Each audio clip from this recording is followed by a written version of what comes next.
Hello, everybody. Welcome to episode 735 of the Alexei podcast. Yes, you've been projected into the future, and we're recording on location this week at Mars Colony number 5. It's 2095. I am, however old I am, and who'd have thought the secret to living forever was to eat a spider plant every day? There you have it. Anyway, today we're going to look back to the year 2026. Oh God, it's so long ago. Yeah, who can remember? Yeah. But in August 2026, the big news was on Friday that Tony Greenstein had been acquitted from supporting Hamas. I've been a long-time supporter of Tony Greenstein. And it was a disgraceful prosecution in the first place. Catch me up. I know nothing about this guy. Well, it's all part of the Labour government. Tony was you'll see a small pugnacious Jewish man you see on demonstrations in a terrible T-shirt usually. But that's what I said when I issued my statement to supporters. It mentioned his terrible T-shirt. Jewish, trained as a rabbi, in fact, is very, he's very pugnacious in support of the Palestinian people, but that's not and should never be against the law. He's very argumentative, very disputatious, but he's certainly not a supporter of Hamas and never was. And this is just part of the Labour government, Friends of Israel, Labour government, which has not changed under Andy Burnham, just carrying out the attempts to suppress free speech in support of the Palestinian people. Was this to do with... how did he show his support for Hamas? I don't know. That's Linda. She'll tell you. I'm not up on it. Jewish Chronicle he said October 7th was justified. And could that be what it was, maybe? Possibly, yeah. I don't know. Jewish Chronicle is full of lies. People have no capability of nuance at all, do they? Well, they're supporters of genocide and fucking, murdering of children. So they're not gonna be people. Because they're doing it to Hassan Piker every time he's spoken to. Is like, so you support Hamas then? And he's just like, there are armed military resistance to an occupation. It's not a pretty thing, and I don't support Hamas, but it is by law. You can have an armed resistance to any occupation. Geneva Convention, mate. Yeah. And this is what it looks like when you have such a cruel occupation, and you create this kind of bubble in the Gaza open air prison as it is. This is what happens. This is the result. It's not an open air prison because in prison most people have committed a crime. It was a fucking concentration. Yes, concentration camp. Yeah. So Hamas is inevitable. Yeah. And that doesn't mean I support them. No. They are inevitable of the fucking conditions you create. Exactly, yeah. I think Hassan Piker seems capable of defending himself, but yes, it shows how frightened they are. I mean, I find it. I sort of, maybe I'm being absurdly optimistic, but it seems like the progress that democratic socialists of America are making seems amazing, really. Yeah, I know they've had a few reverses in Debbie Wasserman Schultz and Jared Moskowitz, who are both, pro-Israel. Democrats got the nominations over DSA people, but in other places they've seemed like, and if America changes, then the world changes, because it's the hegemon. So we'll see. So I find some grounds for optimism in that, anyway. There was this beautiful song someone put on Instagram the other day. It's like just him and his guitar doing this kind of modern country song, and it was about if he were to stage a coup, this is how he'd do it. And he's basically explaining. So I'm going to butcher this, but Trump's new ballroom is actually kind of he's theorizing that this is actually a bunker of sorts. It's like a stronghold. No, I think it is, yeah. And he's preparing for 2028, and he's going to bunker down in the White House. He's got a militia of his own, dedicated supporters who have access to arms, who can defend him. All the data, like a data center underground, all the security and surveillance you need to just fucking go, I'm not leaving. I'm not leaving this place. So good luck to the DSA, you know, if that's what they're up against. Yeah. Well, I think there is a possibility. Yeah, I mean, somebody, one of those, you know, if the midterms are, you know, happen and are fair, and then, you know, America lives. I mean, not that the United States is that great anyway, but at least the United States that we know continues if they manage to interfere sufficiently with the midterms in November, then, you know, that's it, isn't it? That's fascism in the most powerful nation on earth, really, and, you know, we're all in trouble. Terrifying. Yeah. And Tony Greenstein, like 9 times out of 10, when it goes to the British courts, they're always throwing these cases out, and like, as long as it's a jury, it's the one time was as long as it's a jury. So the Filton, that was a 6. Yeah, that was a jury, but at first, I can't remember whether it was a jury the second time, but obviously the judge was tremendously biased, and the fact that the Filton 6's barrister Rajiv Menon is being tried for contempt of court is an extraordinary abuse of civil liberties, and this is, you know, again, this is Andy Burnham's Britain. You know, Starmer's gone now, so, you know, it's still extremely dubious. But there was a recent Filton trial, and they all got acquitted. Yes, they did yesterday. But if this was 2026, they all got acquitted yesterday. Yes, excuse me. Of course. So how are you finding Mars in your new robot body?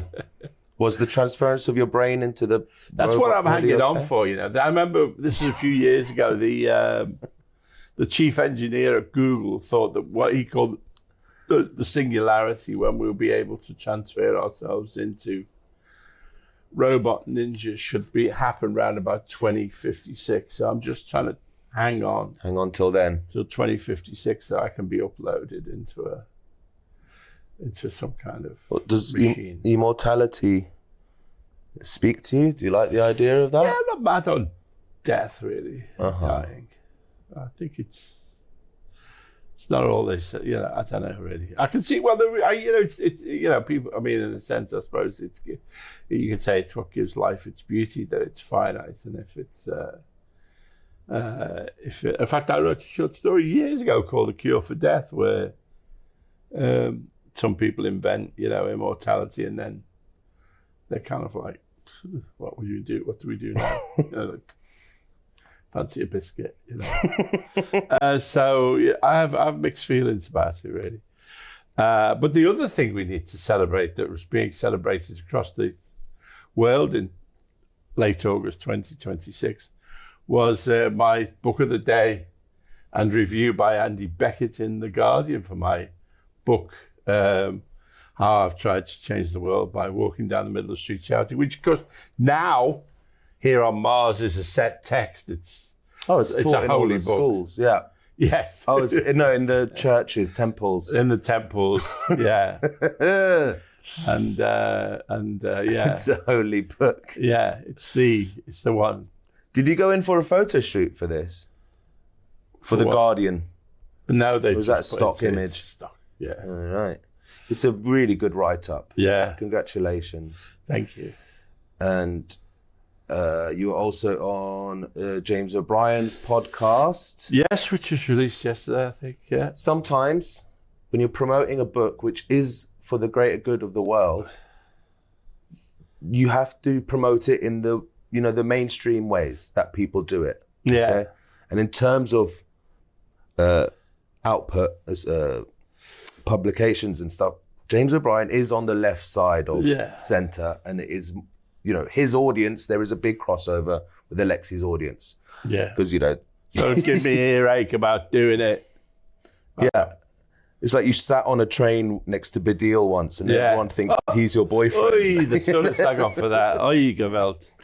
Yeah. Jesus Christ. Like, we live in the real world, people. But that's that is an interesting, you know, I mean, I have done the book out for 10 years. I mean, literally it's been more or less 10 years, and the difference in the media landscape is huge now. And something I really like, there used to be this. You used to have to go into broadcasting house or next door to broadcasting house, editing house, and you'd sit in a little room, and then one by one you'd do local radio. So it's like Tony and Marie from Radio Kent on the morning show, and you then have to sort of try and talk about your extremely cerebral book, And so I think this world now, particularly because this book's political, so there's a fit with Politics Joe that I'm doing, and Navarra, and the New Statesman. But podcasts are great, compared to go on the one show or whatever.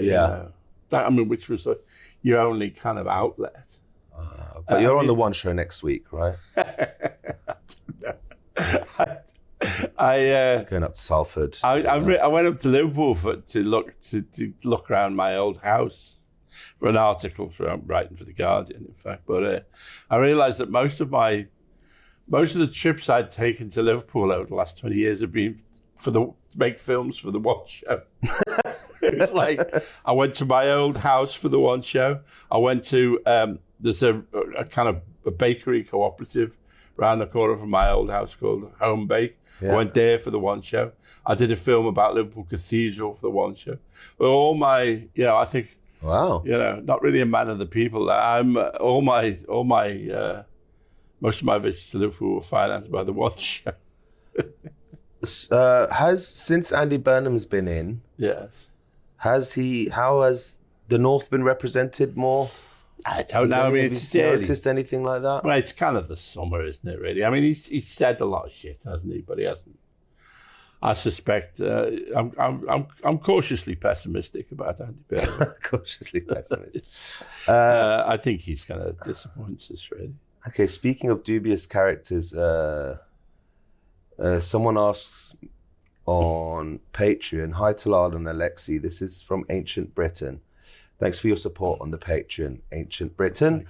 Hi Talal and Alexei, you've been critical of David Miller previously, joining the almost unanimous opposition to his output as anti-Semitic. I think this might be more directed at me. I think I'm the one who's been critical of him. Not me. How do you respond to the court's finding in support of his right and to hold and voice his anti-Zionist views against his dismissal from... Look, to be upfront, I don't know fuck all really about David Miller. Okay, I have a very close friend and confidant, and he advises me on a lot of things. He's Jewish, anti-Zionist. He's very, very on the button on current events, and he's been to Palestine. Though he knows way more about the cause than me, but he's very also cautious of people using it as a tool to be anti-Semitic or getting their wires crossed and accidentally being anti-Semitic. But this guy couldn't be more radically pro-Palestinian. And I trust him when he says things about this. And when it's come up in the past, he's been like, David Miller, this, that, but some of the shit he says is actually massive anti-Semitic tropes. And he needs to be more careful with his language. And I take him at his word for that. And so when certain things like that, Erica says here, I'm not a fan of Miller, but can be pleased about his victory. I see the nuance in that too. I agree. Because a lot of the things he says has been right on, but... very early on, I supported David Miller when he was first having his troubles with, people who were, I don't know what to say. With troubles with Bristol, with the university, and I was a vocal supporter of David Miller, and I don't look very closely at his output, so I don't know exactly what he said, but certainly it is a victory again for free speech.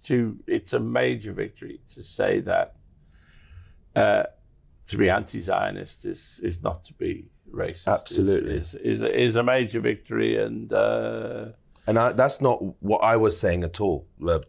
To be anti-Zionist and to be anti-Semitic are completely different things.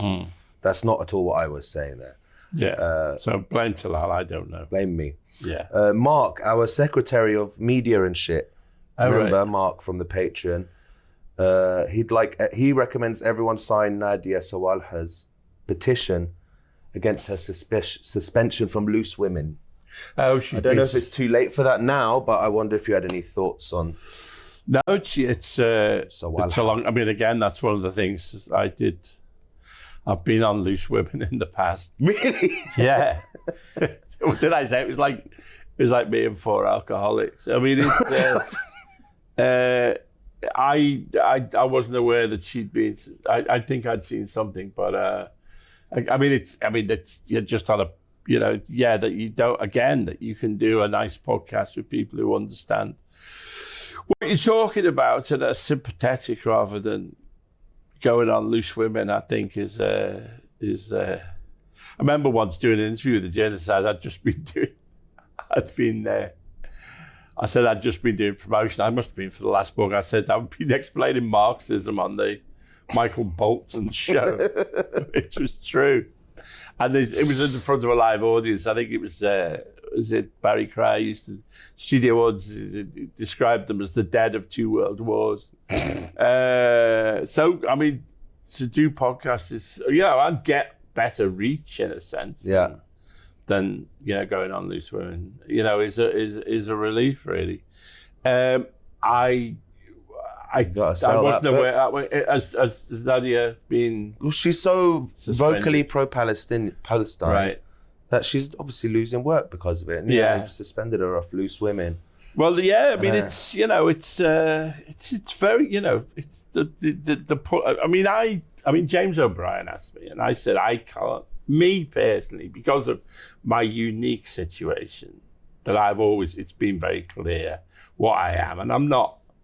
In a sense, a mass, what I do is my own output, that I can't claim that I've really suffered for my pro-Palestinian views. But this is not the case with a lot of people. There is very clear evidence that people who express Palestinian views are being censored, really, pro-Palestinian views. And, we need to support them. I think it's really prevalent. I know that I saw the other day. Yeah, it's here. Yeah, ITV demanded she removes Loose Women from her Instagram bio. They went that far, like, take my name out of your fucking mouth kind of situation. It's really fucked, man. It's really, she seems really nice. Have you worked with her? Nadia, is she the one who was in Ab Fab? Or was that her sister? It was Julia. I suspect I've worked with both of them. I've certainly met them over the years. I want to put both your names into Google, see what comes up.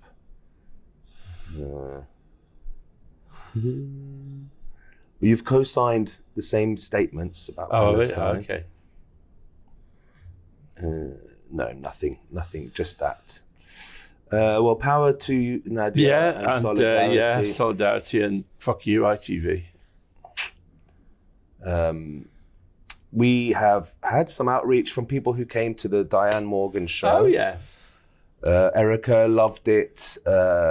So she brought a book for you to sign, but we couldn't do the meet and greet because we can say it, the Roundhouse are bastards. They were fucking shit. The Roundhouse fucking Roundhouse. Square house, I call them. Shit house. The fucking Chalk Farm shit house. I call them. It was better when it was a train rotating building. Yeah. Fucking Roundhouse, man. They had so many no more big venues for our gigs. No, definitely. It was a mistake. Like a small room, 200 people. Yeah. It's more intimate and personal. I loved it. I was honoured, absolutely delighted that fucking 800 people were there to come see us. Yeah. Mainly to see Diane, probably. But we spent the whole day going, why are they here? Like, it felt weird standing on a stage having nothing planned. Yeah. You felt like you were ripping them off a bit, but thanks. Diane took control. Really, we were getting ripped off too. But who was in the second row? But Mick Lynch came to see us. Oh yeah, we're going to do that. We're going to get him on the show. Right. I exchanged details with him. Yeah. So listeners at home, think of any questions you want us to ask Mick Lynch, actually, and email them into alexeisaylepodcast@gmail.com. Or if you're a supporter of the Patreon, at patreon.com/alexeisaylepodcast. We have chat rooms there, wonderful community of people, citizens of Saylovia. And we have Alexei Reacts. And I want you to send us suggestions for what Alexei should react to next, because the last suggestion was 3 weeks ago. That's not good enough, people. Why do you think we haven't been doing them lately? Send us your suggestions of things Alexei can react to, things that he's been in the past. And support the show. £3 a month. It's nothing. All right, this is an independent grassroots production. We really ain't got James O'Brien money. All right, we're sat in Alexei's back garden with a rehearsal going on next door. And look at him. He's so sick and poorly. Patreon.com/alexeisaylepodcast. Mick Lynch. Yeah. It's funny, we get these guys like a year after they've been in the spotlight. It would have been great to have him on 2 years ago, but what an amazing, important figure he is. Yeah. In another 10 years, we'll get Polanski on, I'm sure. Yeah, well, maybe before then, who knows? Who knows? Half hour. Did they put his brain in a robot? Has he been restored? We're still running with that. He was against that, didn't he? He thought it was unethical. Yeah. He was against the whole Mars colony to begin with. Yeah, I think he's the leader of the Mars, the Rebel Alliance. Yeah. On Jupiter. He said Earth is not a single-use planet. We should dedicate our... Yeah, we should stay here on Earth rather than blasting off. Yeah. Using my vast resources from this podcast to make my own rocket. Mm. It's great our brains weren't on the Neptune colony, because that was really tragic what happened over there. Okay, what now? What else is in the news? I don't know.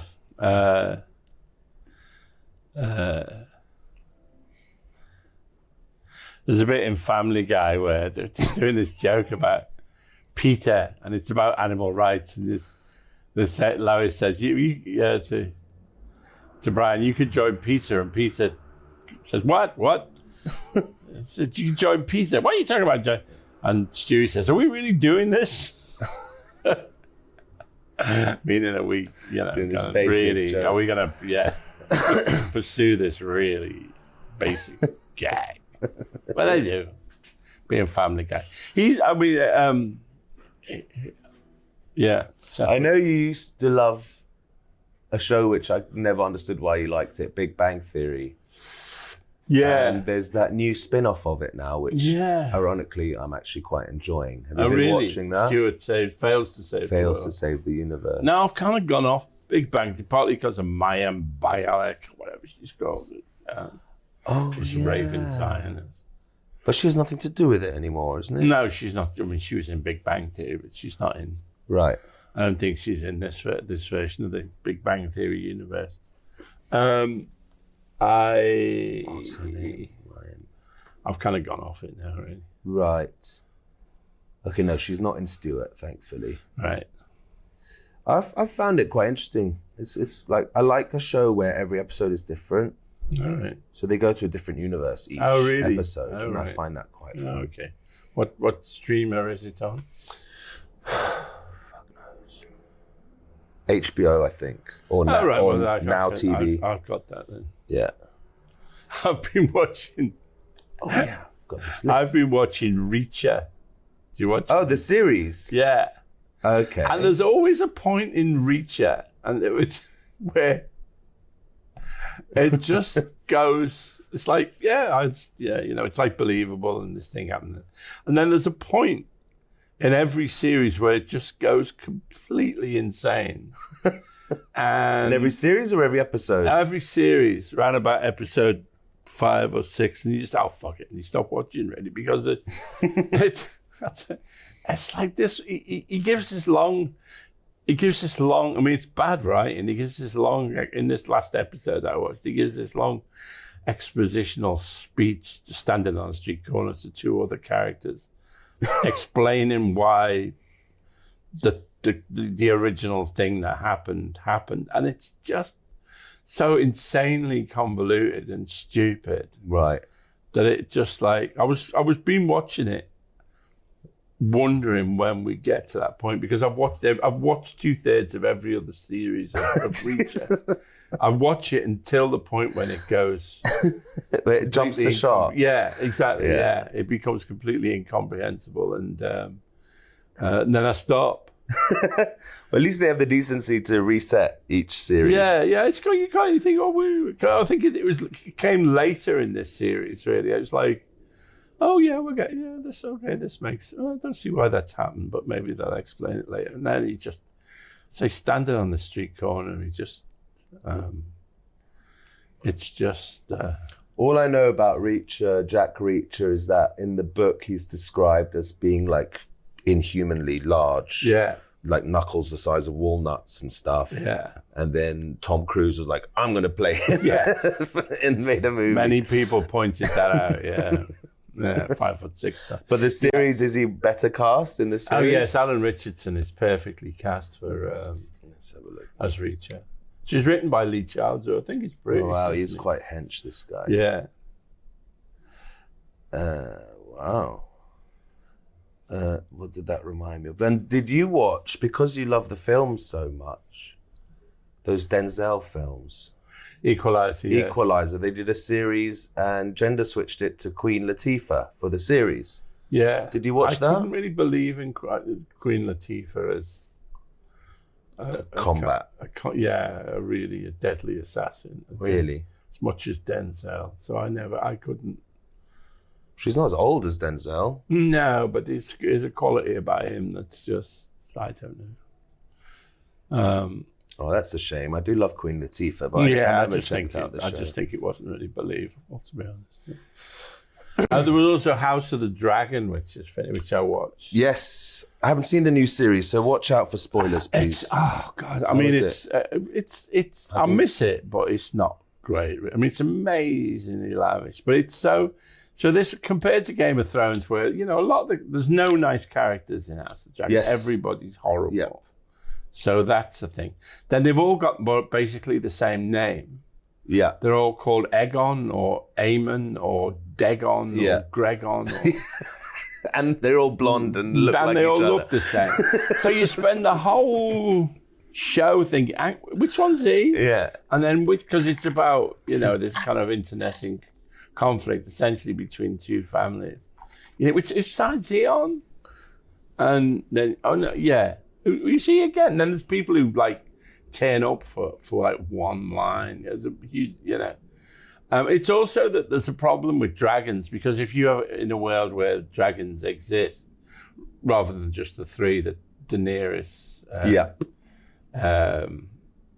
Daenerys hatched Targaryen that she had, because they're a kind of Deus ex machina. They're just.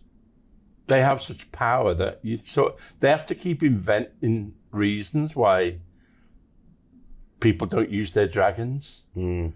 And it's obviously clearly, you just, if you're going to fight this army, you just use your dragon. But they say, no, we've got to keep it because it looked like, the dragons are busy. It's like they've got a photo shoot or something. Yeah. So they have to sometimes the dragon's just in a bad mood and doesn't want to let the rider on. Yeah. Not going to give you a lift this time. He doesn't want to. Dracarys. He doesn't. So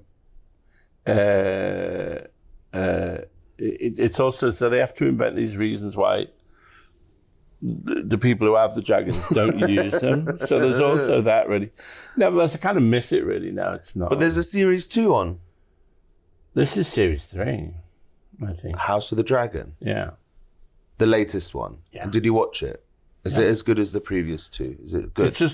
It's better than the last 2 series, House of the Dragon, but it's not. Okay, not as good as Game of Thrones. I know no, that. It's not nowhere near as good. But I did love, absolutely adored the other Game of Thrones spin-off. The Knights. Yeah, Knight of the Seven Kingdoms. Yeah.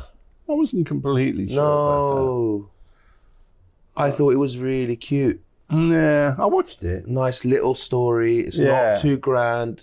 And I loved the lead character. I thought he was really charming and Irish actor, yeah. And just relatable. And it was just this big, hulking oaf, really, isn't he? Yeah. Who has a kind heart. And yeah. I loved that series. And they were like half-hour episodes. I certainly watched it. But the final episode of series 3 of House of the Dragon is extraordinarily lavish. I mean, God knows how long it took to shoot, but it doesn't add up to anything really. All right, I'm going to check that out. I can't wait to watch that. All right, you know what? Let me just add a few more of your shows onto our ranking, if you don't mind.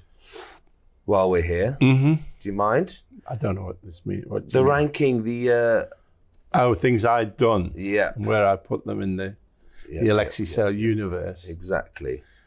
The ASU.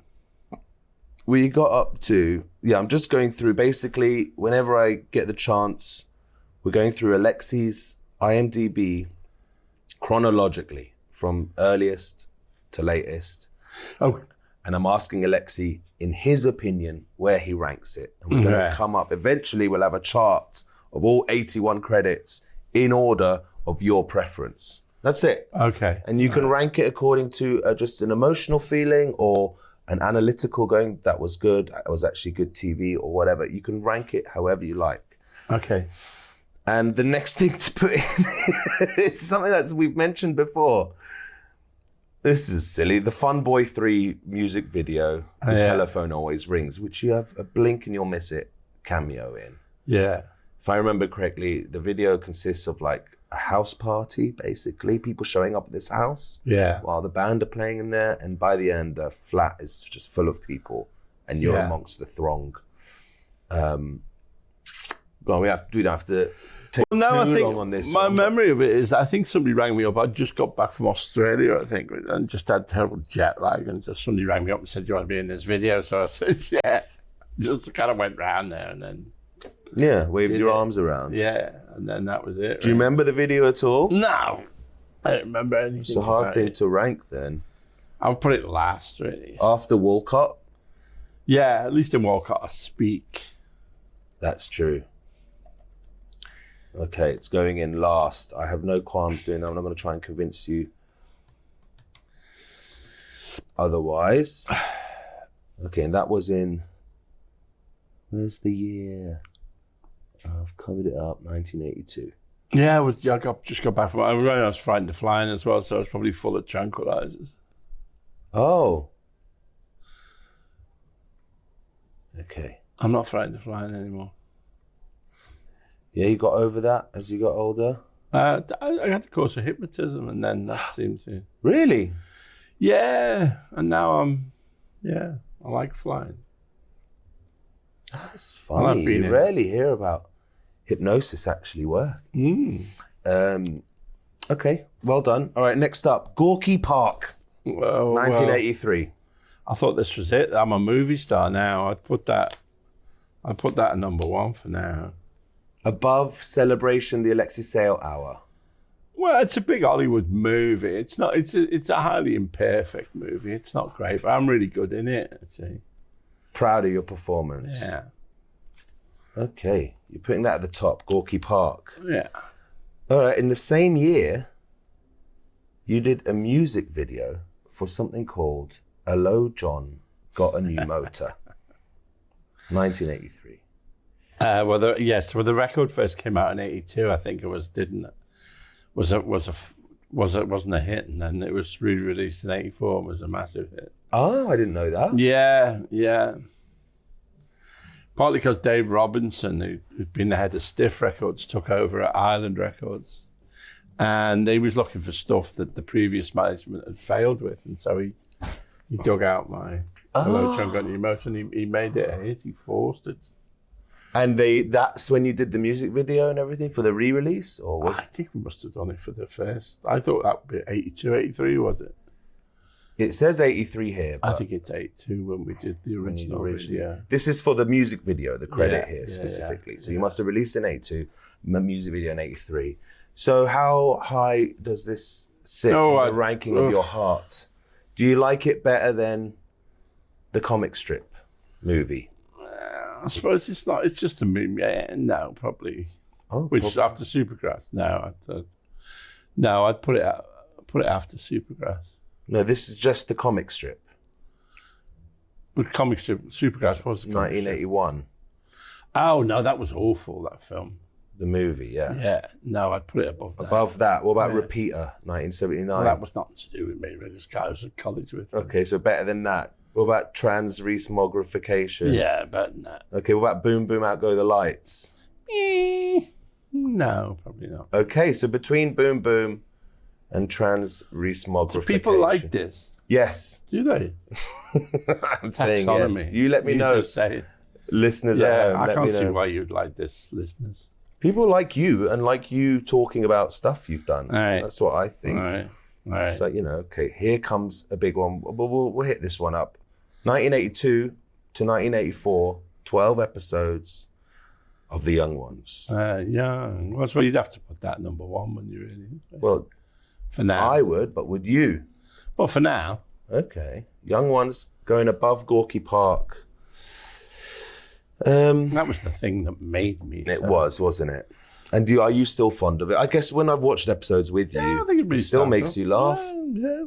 Like big laughs. Yeah, because I've forgotten. I don't watch it, obsessively. So, yeah, stuff I'd forgotten, I'd forgotten most of it. It's fucking amazing TV. 1982 to short-lived. I'll do one more just because this might be interesting. The Lenny Henry Show. What did you do on that? I don't know. Lenny asked me to be in some sketches, I think. In 1984, you were in one episode. I think I did this show quite over the years, several times. I can't remember. Okay. Out of affection for Lenny, I'd put it fairly high up. Oh yeah, not above Gorky Park. No. Above Celebration, the Alexei Sayle Hour. Let's do that for now. Really? Well, no. And above Whoops Apocalypse, the series? I don't know, because I'm very fond of David Nancy. Yeah. After Whoops Apocalypse. Between Whoops Apocalypse and Boom Boom Out Go the Lights. Yeah, I think that sounds about right. Yeah. Lenny Henry Show. I'd love to dig up some clips of your bits. Yes, yeah. What's your favourite Lenny Henry vehicle? Now you're putting me on the spot. I used to love the chef thing.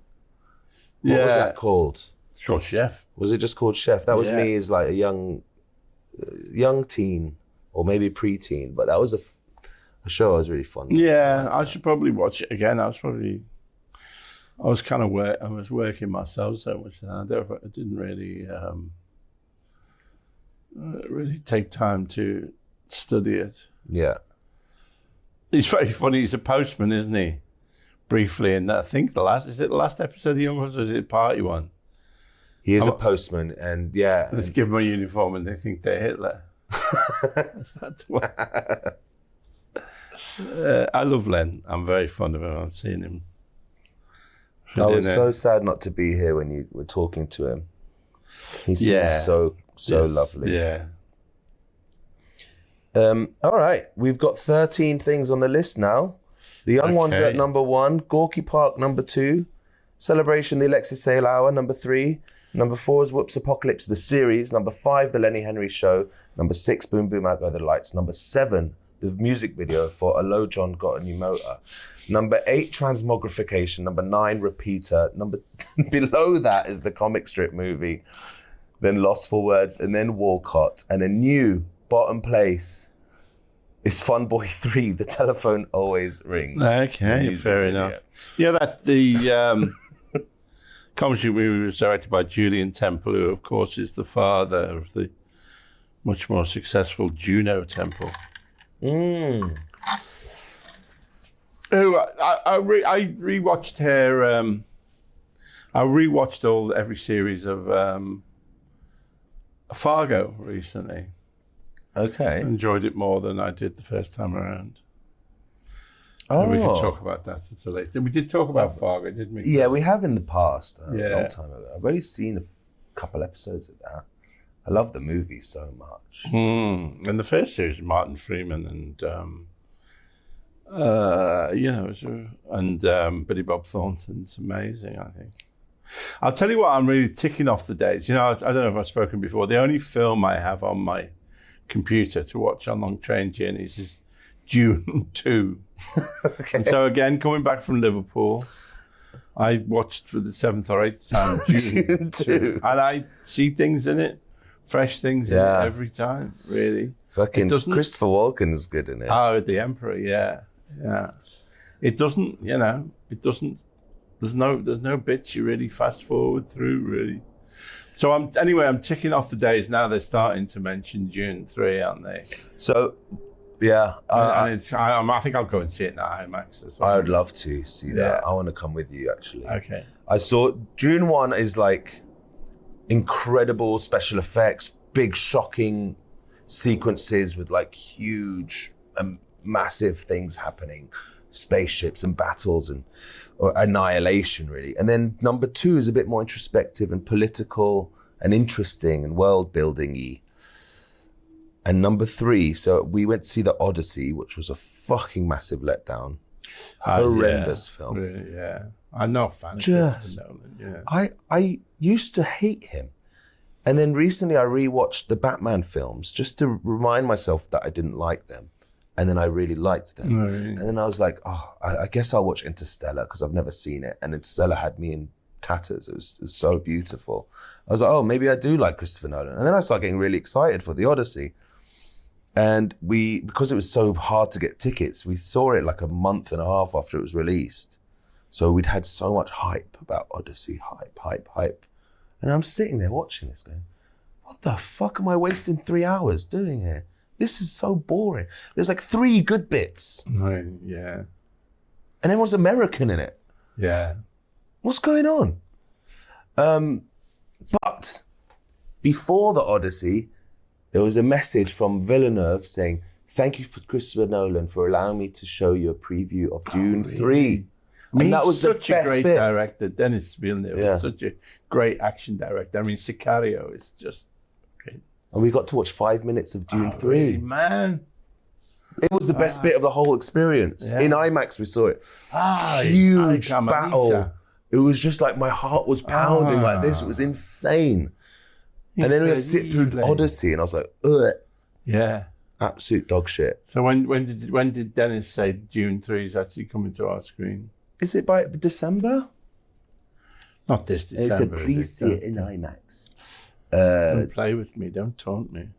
When is Dune 3 coming out? December 18th. Oh, wow. They're nearly there then. Around the same time as Avengers Doomsday. Oh, I can't stand that. Everyone lost interest in the Avengers, so they brought back all the guys that they said were done. All right, I think that'll do it for our episode, huh? Yeah, definitely. I've had a nice chat with you. Yeah. Pleasure. Fun. We're playing, there's Zero Gravity Golf later. Yes. In the crater, the Gloop-Trop crater. Yeah, and then we're going to You want to share a buggy there? Yeah, and then we'll ride some Mars kangaroos. Oh, yeah, that'll be fun. Yeah. Yeah, we're taking the kangaroos to, was it the TGI Fridays? Yes, there's still TGI Fridays on Mars in 2095. Yeah. Whatever. And then we're going to see Jimmy Carr's head do a show. That's Futurama joke. Any different. Yeah. I loved Futurama. President Nixon's head. They just put the word head at the end. All right, so I'll see you at golf. All right. We'll tee off together. Bye.